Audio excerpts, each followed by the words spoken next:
जिनको आप family member समझें या बड़ा या छोटा भाई समझें, ज़मीर हैदर साहब उनमें से एक थे। सर बहुत शुक्रिया, आप अपना कीमती टाइम दिया। सर पहले तो ये बताइएगा कि जो अरशद शीर साहब शहीद के हवाले से जो सेमिनार था, उस हवाले से जो अभी तकारीर की गई हैं, मैसेजेस किए गए हैं, क्या हम इस नतीजे पे पहुंच सकेंगे या उनका अभी तो जो इनिशियल तहकीकात ही नहीं हुई कि कातिल कौन था, उनको मुल्क से बाहर जाना पर किसने मजबूर किया, तो हम डिमांड कर रहे हैं कि यूएन से तहकीकात करवाए जाएँ। तो सर आप क्या फरमाएंगे? बहुत बहुत शुक्रिया इमरान।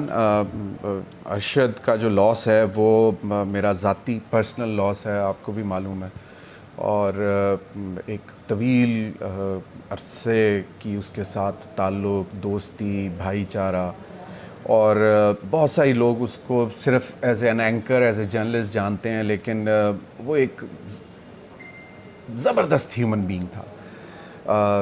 बहुत ही खूबसूरत आदमी, दोस्तों की खातिर खड़े होने वाला, स्टैंड लेने वाला, और हर मुश्किल वक्त में दोस्त के साथ खड़े होने वाला। और यकीन माने इमरान, जब तक वो ज़िंदा था तो किसी चीज़ से डर खौफ नहीं लगता था, कि पता था कि यार अरशद जैसा दिलेर आदमी आपका एक दोस्त है जो आपको कहीं पर भी किसी भी वक्त अगर आपको कोई मुश्किल पड़े तो वो आपके साथ खड़ा होगा। तो वो उस लिहाज से तो आप इमेजिन कर सकते हैं कि कितना बड़ा लॉस है। अरशद के हवाले से एक तो PFUJ ने, I am grateful for Pakistan federal union of journalist कि उन्होंने 3 मई का जो है डे, इसको परमानेंटली अरशद शहीद अरशद शरीफ के साथ मंसूब कर दिया, और बहुत खुशाइन बात है। लेकिन ये करना काफ़ी नहीं है।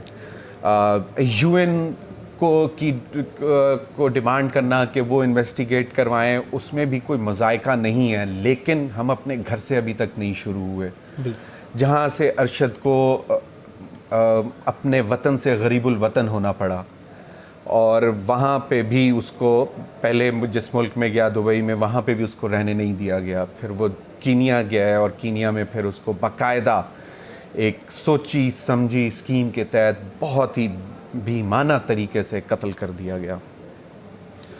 तो जो भी अरशद शरीफ की वालदा, उसकी फैमिली, और हम जो उसकी एक्सटेंडेड फैमिली है, फ्रेटर्निटी है, हमारी बेसिक डिमांड आज भी यही है कि पहले FIR वो रजिस्टर हो जो अरशद शरीफ की वालदा ने डिमांड की है, क्योंकि सबसे बड़ा लॉस अरशद शरीफ की वालदा का और अरशद शरीफ की फैमिली का है, बच्चों का। और अगर आप उनकी तसल्ली के लिए इतना नहीं कर सकते तो फिर अफसोसनाक बात है कि अगर वो डिमांड करते हैं कि ये FIR कट जाए, उसके बाद उसमें इन्वेस्टिगेशंस होती हैं, उसमें बहुत सारी चीज़ें आगे चलती हैं, तो फिर चीज़ें ज़्यादा बेहतरी से क्लैरिटी की तरफ जा सकती थी। सबसे पहली डिमांड तो वो है।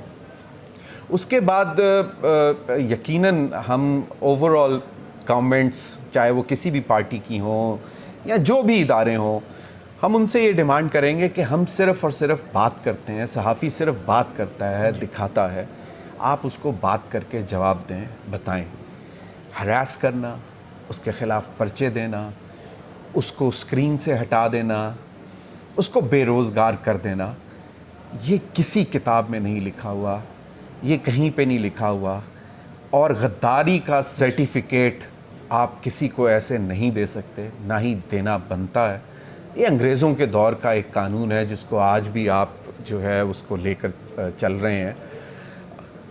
कोई भी पाकिस्तानी जो है वो कुछ भी होने से पहले सिर्फ़ और सिर्फ पाकिस्तानी है जी। तो सर ये फरमाइएगा कि शहीद अरशद शरीफ मुहिब्बे वतन थे, जिस तरह उनको मुल्क बदर किया, मुल्क से जान बेचा गया, जब दुबई में थे या कीनिया में थे, जब यकीनन आपका फ़ोन पे रब्ता हुआ होगा, तो उन्होंने किन ख़यालात का आपके साथ इजहार किया? किस तरह के उनके ख़यालात थे कि मेरे साथ जो पाकिस्तान में सलूक किया जा रहा, मुझ पर गद्दारी की FIR दर्ज करवाई जा रही हैं? इमरान, बड़ी दिलचस्प बात मैं आपको करूँगा। अरशद नहीं बात करता था। हाँ, अपने लॉयर्स से करता होगा, या अपने मतलब जो परसू कर रहे थे उसके केसेस को उनसे करता होगा। हमसे मतलब मुझसे मैं अपनी बात कर सकता हूँ। उसका एक ही, जब भी बात होती थी, शहादत से कोई 2 या 3 दिन पहले मेरी बात हुई, और इत्तफाक से जिस दिन उसकी शहादत की खबर आई तो मैंने एक दफ़ा फ़ोन उठाया और फिर मैंने कहा कि नहीं यार चलो लेट हो गया, फिर करता हूँ। तो हफ्ते में 3-4 दफ़ा बात हो जाती थी। तो वो उसका सिर्फ़ और सिर्फ खबर बताएं, खबर क्या है। तो वो एक जो उसका जर्नलिस्ट जो था उसके अंदर, वो मुल्क से बाहर भी उसके अंदर उसी तरह तड़पता था जिस तरह यहाँ पाकिस्तान में रह के तड़पता था। और बताएं ना, मतलब ज़मीर क्या हो क्या रहा है, अंदर की कोई ख़बर बताएं ना। और वो एक जो उसकी एक तड़प थी फॉर इंफॉर्मेशन, वो मैंने देखा कि वो ख़त्म नहीं हुई।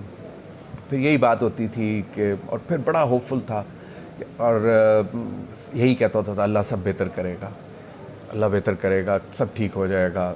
फिर एक दफ़ा दोबारा इकट्ठे बैठेंगे, गप मारेंगे, शुगर लगेगा और जो हम पहले करते थे। तो वो मैं उसको यही कहता था, मैं कहता होता था Arshad nothing is same without you. तो वो कहता था नो इंशाल्लाह everything would be back to the normal, पहले जैसा ही होगा। लेकिन क्या पता था कि नहीं रहेगा। सर हम अब क्या इंसाफ दिलाने के लिए इक़दाम कर सकते हैं? देखिए, सबसे पहले तो यही है, आज इस फोरम जो था इससे भी यही डिमांड की गई है कि FIR दर्ज करवाई जाए, उन मुहर्रिकात का पता लगाया जाए जिन मुहर्रिकात में उसके ख़िलाफ़ FIRs दर्ज की जा रही थी, कौन लोग थे उसके पीछे जो FIRs दर्ज कर रहे थे।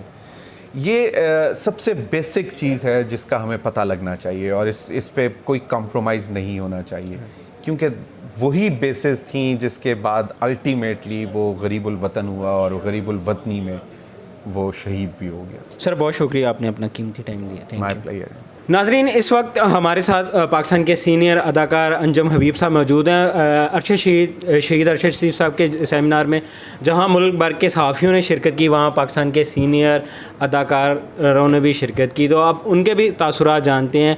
सर, शहीद अरशद शरीफ के हवाले से आज सहाफ़त के आलमी दिन पे सेमिनार था।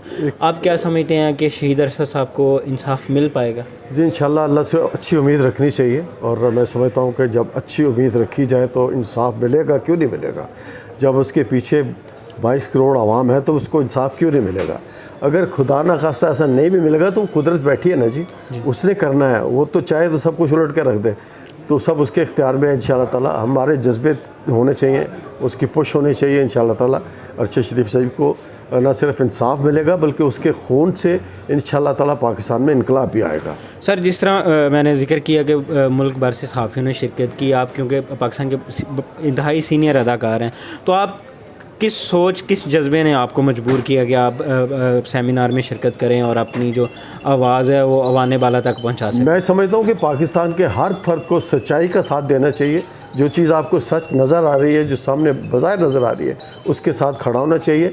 और जो जुल्म है और वो इंशाल्लाह ताला आखिर एक दिन मिट जाएगा और मिटेगा इंशाल्लाह। और हम सबको मिल के, खा वो सहाफ़ी हैं या फ़नकार हैं, सबको सच्चाई के साथ खड़ा होना है। आपको जो नज़र आ रहा है उसके साथ खड़ा होना चाहिए। सर, मुल्क की जो फ़नकार बरादरी है वो हसास बहुत होती है और मुल्क हसास अंदाज में पेश करती है, वो आप ड्रामा के थ्रू, फ़िल्म के थ्रू, आवाज़ के थ्रू। तो आपकी जो कम्युनिटी है वो इस इशू को, ताकि शहीद अरशद शरीफ साहब को इंसाफ मिल सके, कहाँ तक आवाज़ उठा सकते हैं? मैं समझता हूँ कि मैक्सिमम जो आर्टिस्ट हैं हमारे, मैक्सिमम वो क्यों हसास होते हैं और वो अच्छाई की तरफ ही उनका रुझान होता है। वो ज़रा सी बात को फील करते हैं। और मैं समझता हूँ बहुत सारे हमारे जो आर्टिस्ट हैं उनका ताल्लुक़ भी अच्छाई के साथ है और वो आने वाले वक्तों में इंशाल्लाह ताला अरशद शरीफ शहीद के साथ ही हैं। और ये जो उनको इंसाफ मिलना है इंशाल्लाह वो उनके पीछे उसको कर रहा है, सपोर्ट कर रहा है। क्योंकि सर अभी आप हमारे साथ मौजूद हैं, तो फ़नकार बरादरी की जितनी कम्युनिटी आप उनको लीड कर रहे हैं, तो उनके फ़नकार बरादरी के लिए भी आपका कोई पैगाम, ताकि फ़नकार बरादरी भी शहीद अरशद शरीफ साहब को इंसाफ के लिए अपनी आवाज़ बुलंद कर सके? जी बिल्कुल, मैं जहाँ तक भी मेरे चाहने वाले सुन रहे हैं, मैं क्योंकि पाकिस्तान आर्टिस्ट कमेटी का चेयरमैन भी हूँ और मैं समझता हूँ कि आप तमाम आर्टिस्टों को इस बारे में कहना चाहूँगा कि प्लीज़ आएँ। कब तक बैठे रहेंगे, खामोशी इख्तियार करते रहेंगे? ओपन होकर आएँ और आकर सच का साथ दें, ताकि हम सब लोग, जो हमारी जो आज़ादी है, हकीकी आज़ादी है, उसके लिए हम सबको खड़ा होना चाहिए। अपने बच्चों के लिए खड़ा होना चाहिए, अपने मुस्तकबिल के लिए खड़ा होना चाहिए। जब तक आप सामने नहीं आएंगे, जब तक ये बात बनने वाली नहीं है। सर बहुत शुक्रिया, आपने अपना कीमती टाइम दिया। Thank you so much.